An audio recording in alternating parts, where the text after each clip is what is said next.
qué momento, para qué, para defenderme, para hacer lugar a la pretensión que yo quiera. Eso viene como producto del razonamiento. Por ejemplo, le voy a hacer una pregunta que es razonamiento. ¿Quién es el representante legal de los menores? Perdón, el representante legal de la persona por nacer. ¿Quién es el representante legal? ¿Quiénes son los representantes legales de la persona por nacer? Ah, Los perfecto. padres, y en caso de que estos estén inhabilitados, el tutor curador Bueno, de esa esperamos. persona. Bueno, a falta del padre, ¿quién va a ser? Muy por Tutor, parte, a falta del padre. ¿Eh? tutores, No, a falta del padre, ¿quién va a ser? La tutor. madre. Madre va a ser, ¿por qué le van a dejar de lado a la madre? Ahora, y falta la madre, ¿qué pasa? Bueno, ya no está el padre, y falta la madre, El curador de la madre. curador de la madre, y otro dice tutores. A ver, ¿quién más? ¿Quién más? Opiniones, Los quiero abuelos, los abuelos. Después, Sí, pero eso podría ser considerado como tutor cuando esta persona nazca. Así que bueno, entiendan cómo es el razonamiento. El padre puede faltar, la madre no puede faltar, no puede faltar. Porque es una persona por nacer que está concebida dentro del seno materno. Cuando nace, dejó de ser persona por nacer, es una persona. ¿Eh? ¿Ven cómo es el razonamiento? Pero algo puede pasar. Alguien dijo por ahí hoy una cosa interesante. La madre puede estar inhabilitada, incapacitada, cuyo caso sí, el curador de la madre va a ser el curador de la persona por nacer. Ustedes cómo es razonamiento. Pero hay que pensar. Puede faltar la madre. Si falta la madre, me dicen, si nace la criatura, ya deja de ser persona por nacer. Eh, si se muere la madre y nace la criatura, ya está. Persona, si se muere la madre y la criatura, ninguno de los dos. Entonces hay que razonar. Y eso es lo que queremos en el examen. Vamos a hacer ese tipo de preguntas que les haga a ustedes razonar, porque ustedes van a tener su código al lado seguramente. Entonces, de nada me va a servir a mí que ustedes me digan, el artículo 28 dice, la capacidad de la derecho de la persona se tiene desde la concepción. Ah, no hay nada ahí. Ahí vamos a plantear unas cosas. Momentos en que se produce la concepción, eh, qué pasa si nace fuera de los plazos establecidos, una serie de cosas en las que ustedes van a tener que pensar un poco y desarrollar. Y eso es lo que queremos dar en ustedes, no la memoria. La memoria se pierde. Cuando el viejo se ve más rápido se pierde. Entonces, hay que ir ejercitando lo otro, que es la lógica, el razonamiento. Ustedes estudian lógica jurídica, ¿verdad? Hay una asignatura que se llama lógica jurídica. No sé si hay más todavía, antes había. En mi época no les aclaro, después vino una época en que hubo lógica jurídica. Que pues la lógica ayuda muchísimo a razonar. La lógica nos dice cuáles son las premisas mayores, cuáles son las premisas menores. En un silogismo hay una premisa mayor, una premisa menor y una conclusión. Así como las premisas tienen que partir de hechos ciertos, porque si parten de hechos falsos, van a llegar a una conclusión falsa. Le voy a poner un ejemplo. El tiempo es oro, premisa mayor. Oro es amarillo, premisa menor. Luego el tiempo es amarillo. Partillo de una premisa mayor falsa. El tiempo es oro. El tiempo no es oro. El tiempo no es oro. Entonces, ven ustedes cómo el razonamiento tiene que partir de una premisa mayor, tiene que ir a una premisa menor y tiene que llegar a una conclusión. Pero esa premisa mayor tiene que ser verdadera. no tiene que ser falsa. Los sofistas, famosos sofistas de la filosofía griega, eran los que partían de todo, desfiguraban todas las cosas para llegar a las conclusiones que ellos querían. Y eso no es lo que nosotros queremos.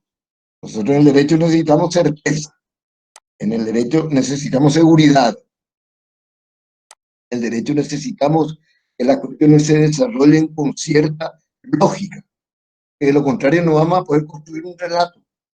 Y el relato se construye para plantear una demanda, hay que construir un relato, pero es un relato que debe tener partir de conclusión, de premisas que sean ciertas para ir desarrollando después las premisas menores y para llegar a una conclusión. Pero si yo parto de una premisa disparatada, voy a concluir en un disparate. Entonces, esa es ese, mejor dicho, es el sentido que tiene el examen que queremos darle de razonamiento.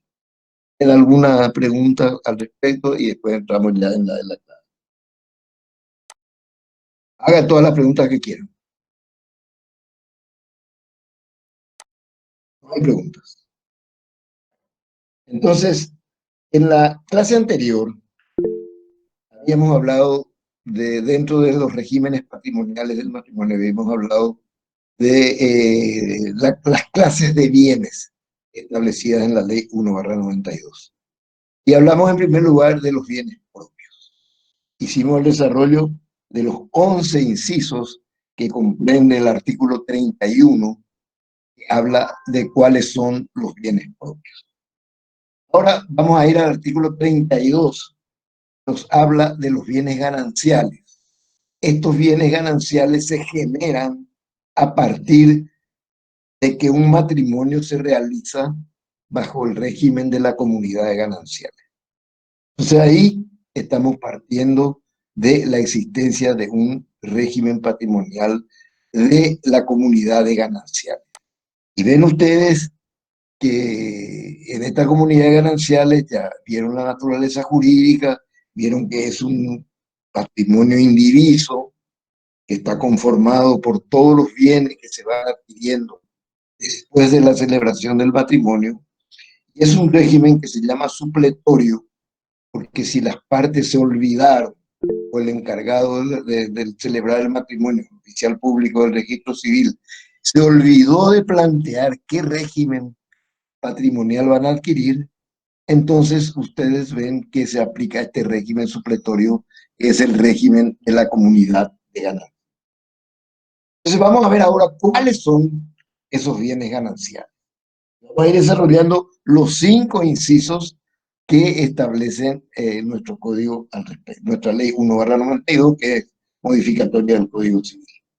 Primero, los obtenidos durante el matrimonio, o sea, a partir de la celebración del matrimonio para adelante, por la industria, trabajo, oficio o profesión de cualquiera de los cónyuges. Se han de acordar que cuando hablamos en la clase anterior, dijimos cuáles eran los bienes propios. Y dijimos que entre los bienes propios estaban aquellos bienes que eran necesarios para el ejercicio de una profesión. Por ejemplo, hablamos del abogado que necesita los libros y esos libros son bienes propios de él. Hablamos de la mujer que puede ser una costurera que necesita su máquina de coser para poder trabajar, esa máquina de coser es un bien propio. Está bien, ahora bien, el producto de ese trabajo, los honorarios del abogado, ahora hablar de nosotros que somos los abogados, o los honorarios de los abogados, o el dinero que cobró la costurera por el trabajo que realizó, son bienes ganancia. Entonces, los elementos para producir esa ganancia son propios, pero el resultado, los bienes son gananciales. Está claro, ¿verdad? industria, trabajo, comercio, oficio, profesión de cualquiera de los cónyuges.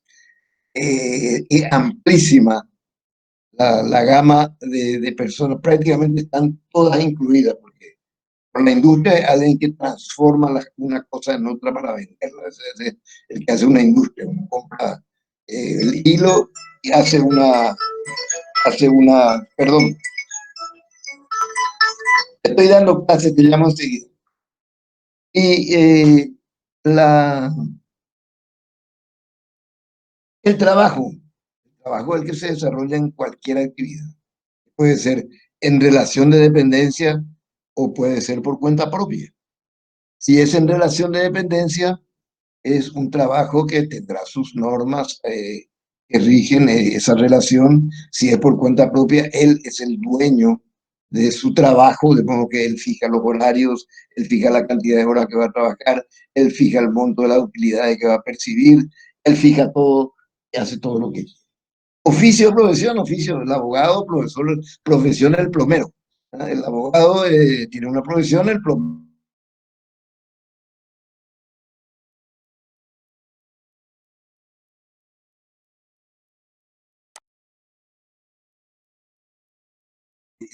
todo eso que yo les acabo de mencionar son bienes gananciales cuando la pareja se ha casado bajo el régimen de comunidad de ganancias. Segundo,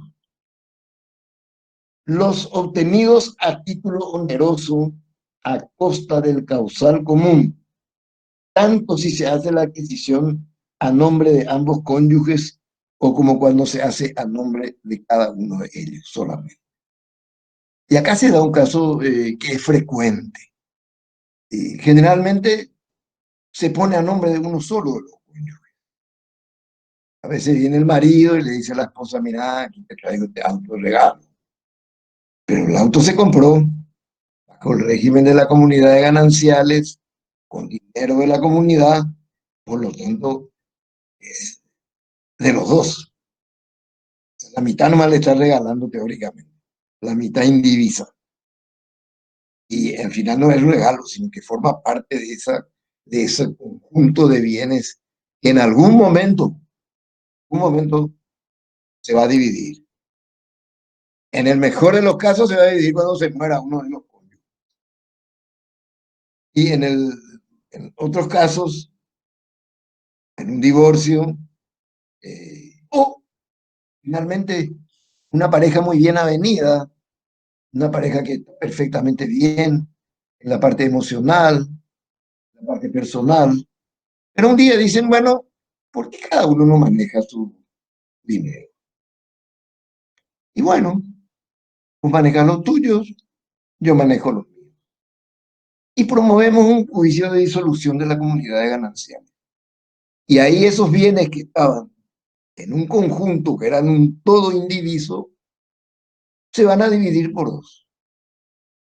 Previamente hay un procedimiento, se llaman los acreedores, se pagan las cuentas que haya y después se adjudica a cada uno de los cónyuges algo que sea razonable, una distribución razonable entre ellos. Y a partir de ahí, cada uno maneja su vida. Pero mientras tanto, mientras no haya esta decisión, mientras no fallezca uno de los esposos, mientras no se divorcien, eso constituye una masa de vida. Entonces, todo lo que se compra, aunque sea a nombre de uno de ellos, va a ser ganancia. Siempre, siempre, siempre. Tercero, los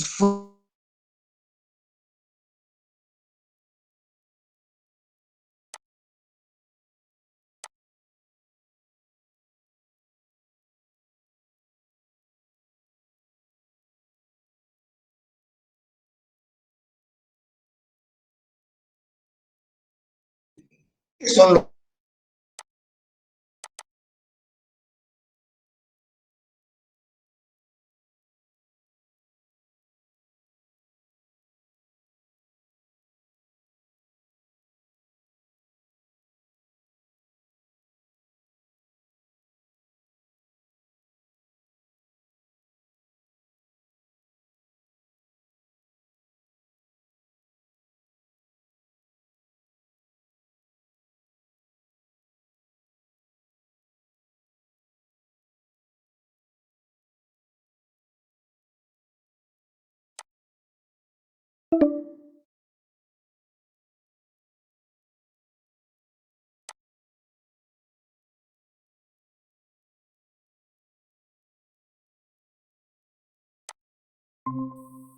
¿Qué quiere decir esto?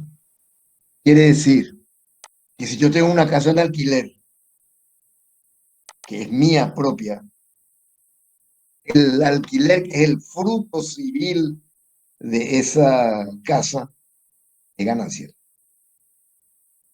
Entonces, tienen que distinguir muy bien cuando van a hacer ustedes la clasificación de la categoría de bienes.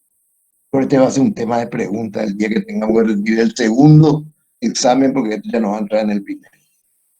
Tercero, lo cuarto, perdón, las empresas, atiendan bien esto que parece medio complicado, las empresas y establecimientos fundados durante la vigencia de la comunidad y a costa de los bienes comunes, como de los propios, perdón, estoy diciendo mal, las empresas y establecimientos fundados durante la vigencia de la comunidad y a costa de los bienes comunes, aunque fuera a nombre de cada uno de los esposos. Voy a dividir en dos el artículo para que sea más entendible. Mi señora y yo un día decidimos, bueno, vamos a poner negocio, vamos a poner una farmacia, ya que hay pocas farmacias que funcionan, entonces vamos a poner una farmacia. Vamos a poner una estación de servicio, que no hay, casi no hay nada. Sacamos la plata, ponemos la estación de servicio, ponemos la farmacia, se echa a rodar y tanto el capital, las utilidades y todo serán bienes gananciales siempre. Pero la segunda parte nos trae una pequeña disquisición. Si para la fundación de la empresa concurrieran capital propio y capital ganancial, la empresa será ganancial, reconociéndose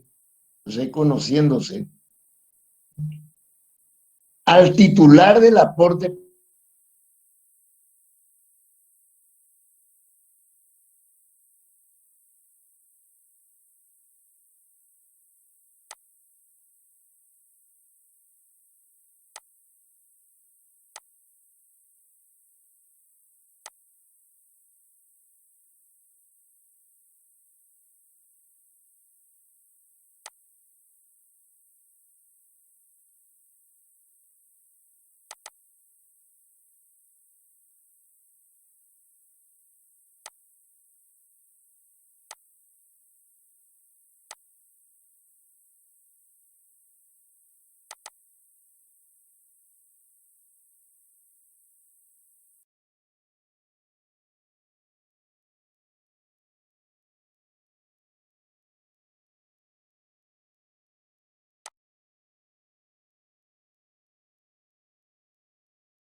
por uno de los cónyuges por medio del juego lícito como lotería afines u otra causa que exima de la institución.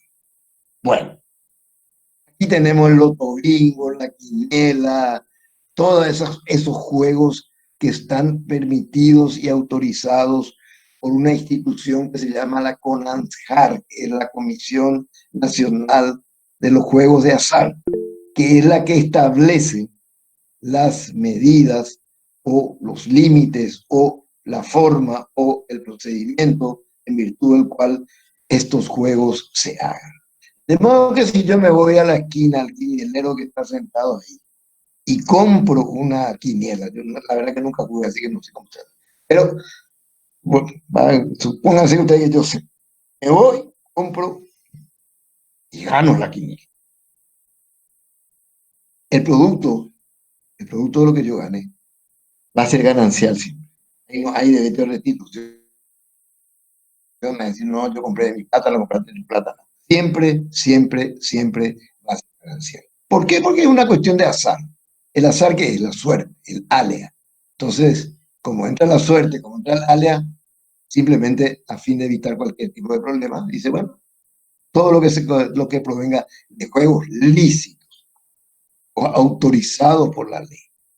No es el caso de un garito clandestino o de un juego de amigos donde se reúnen los sábados y juegan póker, juegan truco o juegan no sé qué, juego de baraja, yo no sé cuál baraja, no sé cuál juego. Pero bueno, termina la ronda de juegos, uno ganó, otro perdió, y el que ganó le dice, bueno, pagame, y el otro le dice, "Ah, que no tengo plata, no traje mi billetera, me debes". Esa es una obligación natural, no es una obligación civil. ¿Qué diferencia entre la obligación natural y la obligación civil? Que la obligación civil es judicialmente exigible y la obligación natural no. ¿Qué quiere decir esto? Que yo no puedo ir, yo gané un millón de guaraníes esa tarde en el juego. Juan me dijo, te voy a pagar la otra semana y no me paga, entonces yo no le puedo promover ninguna acción. Pero, si él me paga voluntariamente, tampoco el día de mañana él no puede venir a repetir lo pagado. No puede venir a decir, no, ese es el juego nomás, una obligación natural. No. Y él paga voluntariamente, bueno, ya cumplió, ya no puede reclamar, ya no puede hacer nada. Pero yo, que era el acreedor, tampoco puedo hacer nada si él no me paga. Porque esos no son juegos que están contemplados como juegos lícitos, aunque no sean ilícitos, aunque sean juegos de amigos, pero no están regulados por la ley, por lo tanto no hay reglas en las que puedan establecer. Así. Hasta aquí son los bienes gananciales. Háganme todas las preguntas que quieran y después vamos a seguir avanzando. A ver, Doctor, sí, yo tengo una pregunta de acuerdo al programa que nos pregunta los contratos entre cónyuges cuáles son permitidos.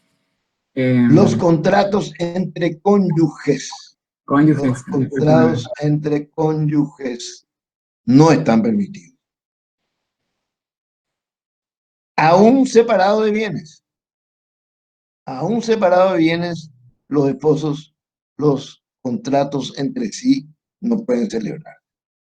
Hay una excepción, el poder.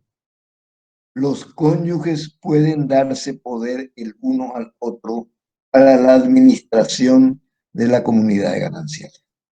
Y el poder o mandato es un contrato. Si ustedes quieren informarse sobre lo que es un mandato, tienen que ir al libro tercero de los contratos y ahí van a abrir el mandato y van a encontrar que el mandato es el contrato en virtud del cual una persona entrega a la otra la administración de sus bienes o la realización de un determinado acto jurídico. Puede haber poderes especiales, puede haber poderes generales, pueden haber poderes generales especiales. Hay una extensa gama que van a estudiar muy bien ustedes cuando estudien contratos. Muy bien, esa es ¿alguna otra pregunta sobre los bienes?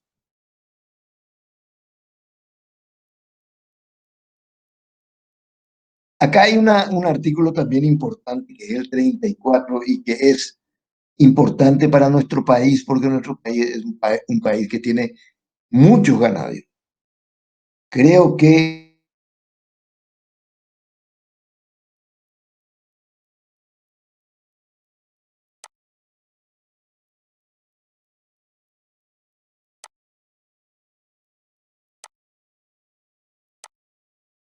primero lo que dice, para evitar problemas en el futuro.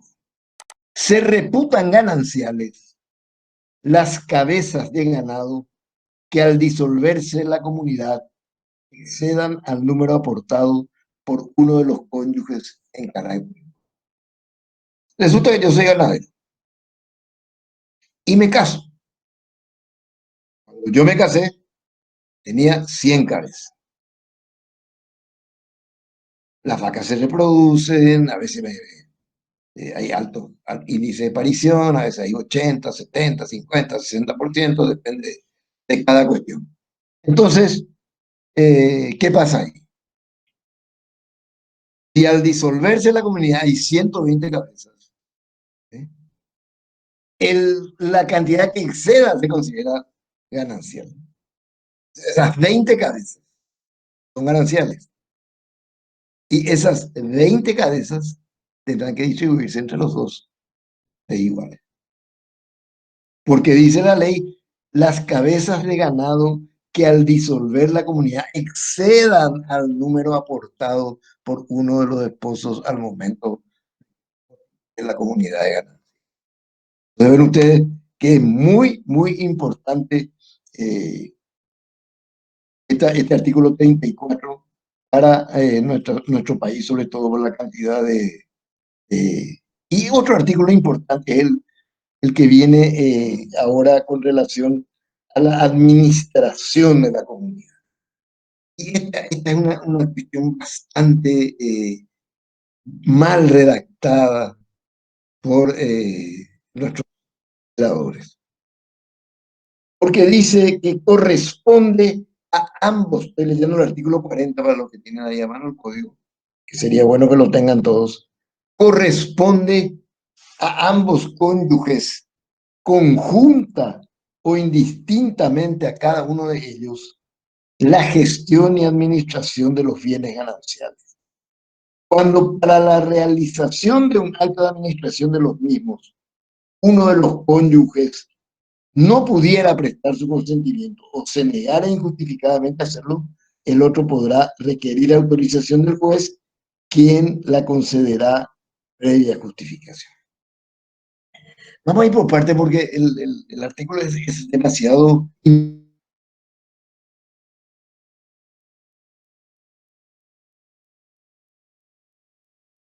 distintamente la administración de los bienes. Este es un problema.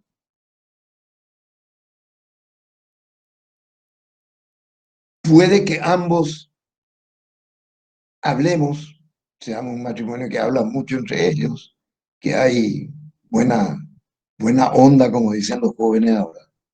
Y no hay ningún problema, tiene que vender algo, tiene que comprar algo. Bueno, dice, bueno, o se tiene que alquilar un bien de la comunidad, un típico acto de administración, porque los actos se dividen en dos grupos grandes, los actos de disposición y los actos de administración. Los actos de disposición son aquellos que conllevan la salida de un bien de la comunidad. Y los gastos de administración no, son aquellos que se hacen para conservar los bienes que tiene la comunidad.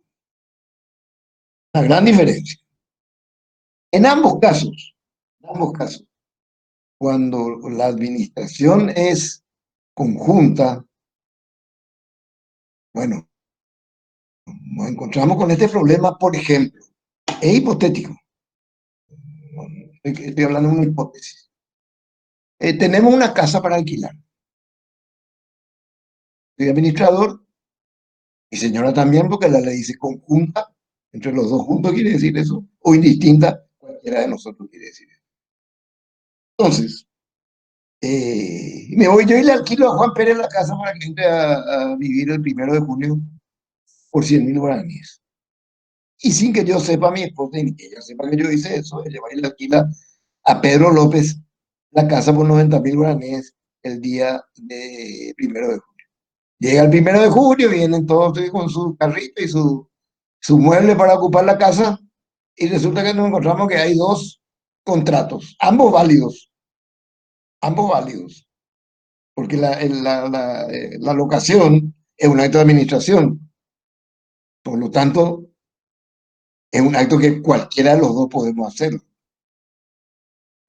Y bueno, este es un problema que se tiene que resolver finalmente si no hay acuerdo entre las partes, si los esposos no se ponen de acuerdo y conversan con los inquilinos futuros y también tratan de evitar que haya el problema. Bueno, y terminan así las cosas, muy bien, ojalá. Pero si no, uno de los dos contratos va a quedar válido. los dos esposos nos ponemos de acuerdo y digo, bueno, este es 100 y vamos a quedar con él. Pero el otro, el que firmó por 90.000, va a decir, no, ustedes me tienen que dar una indemnización porque ustedes unilateralmente han roto un contrato que hemos celebrado válidamente. Entonces ahí se tendrá que acordar con él, bueno, te vamos a pagar una indemnización, los gastos que tuviste para la mudanza, sí, pero también me tienen que pagar los días que yo estoy pagando de alquiler, el otro lado que estoy pagando mucho más caro, bueno, te vamos a pagar a fin de evitar problemas, no te vamos a pagar y entonces se viene un pleito y que va a durar a lo mejor 5 años y vamos a estar ahí. Eso nomás les cuento para demostrarle la redacción defectuosa. Aquí lo que corresponde en otras legislaciones es que que cada cónyuge vaya administrando lo que compre, aunque los bienes sean gananciales. Yo compro una casa, muy bien, es casa ganancial, yo administro eso. Si señora compra un auto con su plata, es ganancial de los dos, pero ella pagó, puso su nombre, entonces ella puede administrar. Pero lo que no está bien es que sea conjunta o indistinta. Es lo que se llama en guaraní pleitorupa, la cama de un pleito. El día de mañana se va a generar necesariamente, se van a generar muchas situaciones por culpa de esta o que se ha puesto, o conjunta o indistinta. No, tiene que ser de una sola forma. O que el marido sea el administrador, o que ambos se pongan de acuerdo que uno de ellos sea el administrador, o el tercer sistema, que es un sistema que rige en Argentina y en algunos otros países, que es el que le dije que cada cónyuge administra lo que va a comprar. Entonces, ven ustedes que la situación es. Ahora, cuando viene mi esposa y me dice, vamos a vender la casa que vamos a ganar una buena utilidad y vamos a poder comprar una casa mucho más linda con esa venta. Y yo le digo, no, no quiero vender. ¿Y por qué? No, porque me gusta el mango que está aquí, a mí me gusta tomar té de debajo del mango y estoy acostumbrado a eso y no quiero vender. Me encapricho, no quiero vender. Ella puede ir al juez y decirle al señor juez, no hay un argumento, eso está diciendo el señor no es un argumento razonable frente a una oportunidad como la que tenemos. Y entonces el juez va a estudiar el caso y de acuerdo a su leal saber y entender, el juez va a hacer y va a dar la autorización o no para la venta de eso. Ahora, para las necesidades comunes del hogar, bueno, cualquiera de los dos compra, maneja para ir al supermercado, para ir, bueno, eso se ponen de acuerdo y los ponen de acuerdo, tienen obligación ellos de ir aportando para el sostenimiento de la vida conyugal. Eh, Hay otro asunto también que es importante. ¿Cuándo uno de los cónyuges puede asumir provisoriamente la administración de la comunidad? Y el artículo 43 nos está diciendo en qué casos. Primero, cuando ha sido sometido a interdicción. Segundo, cuando ha sido declarado judicialmente ausente. Este es un tema que vamos a analizar. Tercero, si ha hecho abandono del lugar e invitado a reintegrarse, se niega a ello. Y cuarto, si se desconoce su paradero acreditado judicialmente. Bueno, el primer caso de si sometido a interdicción no ofrece muchas dificultades, ¿verdad? Está interdicto por alguna de las causas establecidas en el código y bueno, está incapacitado. Normalmente el curador es la señora, el marido, es el incapacitado. Y al revés, el marido si la señora es la incapacitada. Ahí no hay problema. Si ha sido declarado judicialmente ausente, y este es un tema muy complejo. Ausente es el que no está presente en un lugar en un momento determinado. Por ejemplo, ausente es el que no está en la clase. Pero no por eso yo, que no me fui a la clase, va a venir mi señora y me va a pedir judicialmente mi administración. Ella ya va a poder ser la administradora. Y dice el artículo 4, si se desconoce su paradero acreditado judicialmente. inciso 2, inciso 4, son la misma situación. Si fue declarado ausente o fue declarado con paradero desconocido, porque está ausente. Lo que pasa es que había antes una institución en el Código de Vélez, mi querido amigo Dalmacio Vélez Sarsfield, había una institución que se llamaba la ausencia con presunción de fallecimiento, institución que nosotros ya no tenemos. Nosotros llamamos presunción judicial de muerte. No hay ausencia con presunción de fallecimiento. Presunción de fallecimiento, no porque va a ser consecuencia de la ausencia. Se va a generar una ausencia y como consecuencia de esa ausencia se va a producir la figura de la presunción judicial de su muerte. No se sabe más nada de una persona de 4 años, sobre todo hoy día que tenemos estos medios de comunicación que al instante estamos uno y otro en comunicación en el mundo. Tenemos el internet, tenemos el Skype, tenemos el chat, tenemos no sé, miles de cosas ahí. Ahí nomás va mi sabiduría en esta materia. Y encima tenemos autoridades consulares o de nuestras embajadas que pueden también ayudar a buscar a una persona, así que es muy difícil que ocurra, pero ocurre. Hay personas que se van y que no dejan rastro ni quieren no dejar rastro, por cualquier circunstancia, aunque no sea una cuestión judicial, aunque no tenga un problema judicial, sino simplemente un aventurero que quiere ir a vivir, qué sé yo, cualquier parte del mundo. No se sabe más de él. Borró, cambió su WhatsApp, cambió su teléfono, cambió su chat, cambió todo. Y no se sabe más nada de él. No podemos estar esperando toda la vida que a él se le ocurra un día volver. Y bueno, aquí estoy de vuelta, aquí vamos a hacernos bienes, vamos a hacer las cosas. No. Entonces ahí la esposa, con toda razón, puede asumir la administración de los bienes del marido. Eso está previsto en la parte general que ya hemos visto cuando estudiamos el artículo correspondiente. Después viene la pregunta que me hizo uno de los, creo que el delegado era el que me hizo la pregunta. Los cónyuges no pueden celebrar contratos entre sí respecto a bienes propios de la comunidad, pero sí podrán constituir o integrar las mismas sociedades con limitación de responsabilidad. Hay en nuestro código regulada 2 tipos de sociedades. Tienen limitación de responsabilidad. Hay unas cuantas más. Está la sociedad colectiva mercantil, está la sociedad comandita por acción, está la sociedad simple, y después está la sociedad de responsabilidad limitada y la sociedad anónima. En realidad, hoy día ya no es más anónima.